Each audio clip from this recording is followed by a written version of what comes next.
everyone and welcome to Cricket World TV. I'm Jim White, with me John Pennington again for this fantastic series between India and Australia. We've had 4 games now and it really is boiling up to be an absolutely brilliant series of cricket. Now, we've already looked at games 1 and 2, now let's take more focus on games 3 and 4. JP, where are we now? Well, we're back to where we started in a way, because of course the last time we were together it was 1-1.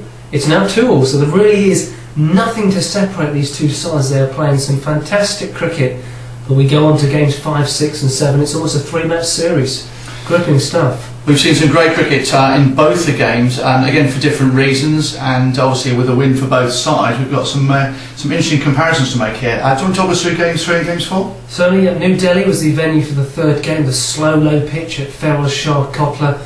Australia ground their way to 229 for 5. Michael Hussey, his third half century in a row, 81 not out for him, 59 for Ponting, couple of wickets of Ravi Jadeja, and India at 53 for 3 were in a little bit of trouble in their reply, but a 148 run partnership between Yuvraj Singh and Mahendra Singh Dhoni got them home. Yuvraj 78, Dhoni 71 not out. That put them 2-1 up after being 1-0 down, and thought, well, are India going to go on from here and run away with this series? Let's not forget that Australia lost both Brett Lee and James Hopes. They're on their way home now. Their series is over.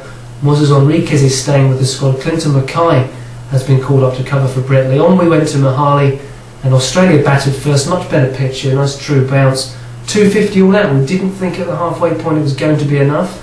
Cameron White made 62, Ponting 52, and Shane Watson 49.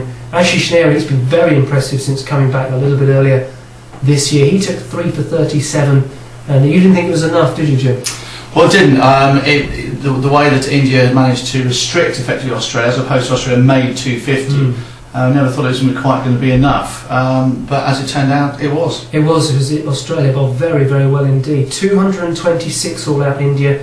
Virender Sehwag came out and smashed 30 and 19 balls. There was some wonderful hitting there. Sachin Tendulkar made 40. He falls just 7 runs short of that elusive 17,000th one-day international run. I'm sure he'll get it in the next 2 or 3 games. If he doesn't, then something's gone badly wrong. India just lost wickets throughout, really. Shane Watson picked up 3 at the end. Doug Bollinger did a lot of the hard work at the top. He got rid of 3 wickets, or 3 batsmen I should say. And we again came down to a very similar situation to Vadodara, the opening game, where Harbhajan Singh and Praveen Kumar came together.